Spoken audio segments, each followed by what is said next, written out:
Hey folks, the Fragrant Lure here. I'm a lawyer by profession, but a fragrance aficionado by passion. Today, I'm going to talk about actually one of my favorite fragrances. This is MFK, Maison Francis Kurkdijan, Oud. Don't mistake it. This is not Oud Silk Mood. This is not Oud Satin Mood. This is their actual Oud fragrance. I'm going to first talk to you about the box, the presentation, and then we're going to get into the bottle and get into the notes, and I'll talk about my experience with it. So, a very simple bottle. You know, MFK has, they haven't, there's no velvet casing or anything like that. It's a regular simple box, but I do like the labeling on it. You know, a lot of people will keep this box, because it is very classily done, but it is cardboard, right? That's what you're getting. They're not wasting or spending, I shouldn't say wait, they're not spending a lot of money on presentation. They're giving you the real juice. So this is how it looks. Let's open it up. So you'll just pull here and it comes out like this. Sits nicely, also in cardboard.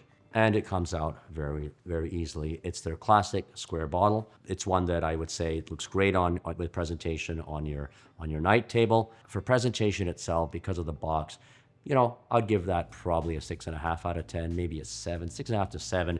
It's not, there's nothing, you know, not a coffin, beautiful case, nothing velvet, nothing that you would say, hey, I want to display this case.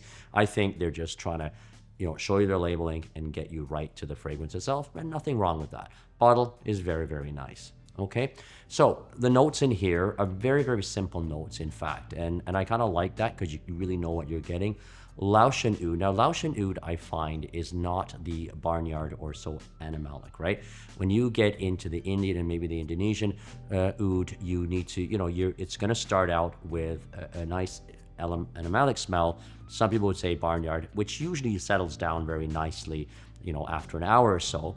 But this is one that you don't have to worry about. You could spray this and the oud comes out right away, and you could walk out your door and not worried about people recoiling or anything like that. You also have cedar wood. It is quite woody, and you have patchouli and saffron. In my opinion, I think there's musk in this, right? You know, what I get a lot of muskiness from this, so I'm surprised it's not in the notes. But just keep that in mind. I'm going to spray it. Right off the bat, I'm getting the Laushan Oud, but not in a very strong way. And it is surprising, you know, because it is the sole name of this fragrance is Oud, and I'm not getting, you know, any sort of oud, that type of oudy presence. To me, the saffron is kicking in right away with the patchouli and cedar, and the oud is so smooth. And this is what I want to talk to you about. Probably this is one of the most smoothest oud fragrance that I've ever smelled. And I say that by implying that it is very good for the mainstream, okay? It is a fragrance that will get you compliments. It has already got me compliments, right? Now, look, the other oud fragrances that we get from MFK that came out sort of around that same time. Well, this came out in 2012. Then you got Oud Silk Mood, and you got Oud Satin Mood, which came out a little later in 2017, and you have the egg straights as well. This one is not talked about a lot. People tend to gravitate to Oud Satin Mood more, but this one, in my opinion, I really love this. I'm not saying I like it better than Oud Satin Mood, but I think it's just right up there. This could be a signature fragrance for me. It really fits all the bills. It could be worn at any season, any time of day, and any occasion, right? It is, you know, it projects just enough. It does last a long time. You're gonna get a good, I would say 8 to 10 hours on this thing. It's not overbearing. You could probably get away with about 4 sprays, and I think it just brings people close to you. You know, I think people who are probably above 30 may, would lean towards, more towards this. Younger, you're probably into the Oud Satin Mood simply because that rose comes out of it, and, you know, you get that sort of punch from the rose that, you know, a lot of people like, right? But this one here is just so classy. I think it's unisex. To me, it's a little more masculine. And I could say, look, it's like, you know, you got up, you have a nice shave, if you shave, you know, or trim your beard, get a nice shower, you put this on.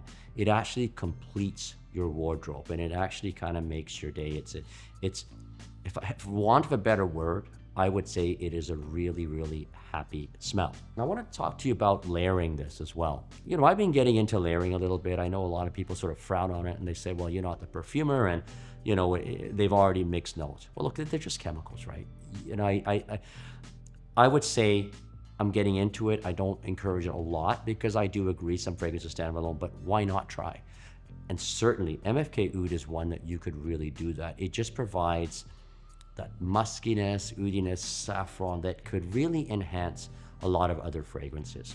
And I would add this to woody fragrances, smoky fragrances like Aventus, for example. I would add this here.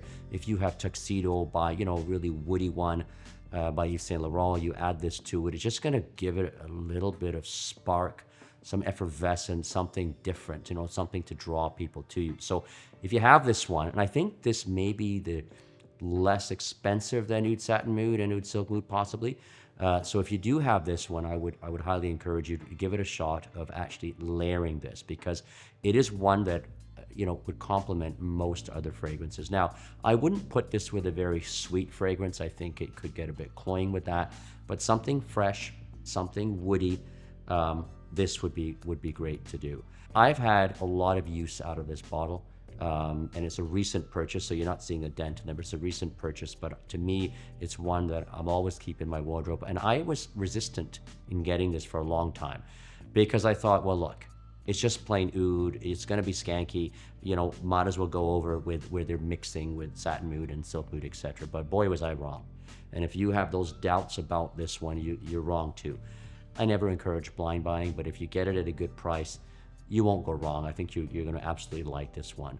Both men and women. To me, I think it leans a little more masculine. Maybe Oud Satin Mood is right in the middle, but this one certainly is more masculine. So to me, this is a recommendation. The presentation, I gave it a 6.5 out of 10. The scent itself, 8.5 out of 10. It is very, very nice. Longevity on this, certainly another 8.5 out of 10 that you'll get with this. It could be a signature fragrance, could be layered. A great one to get, folks.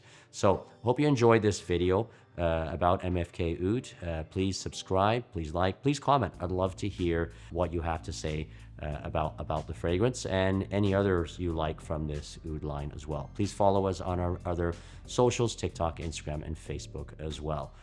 Thank you, folks. The Fragrant Lawyer, out.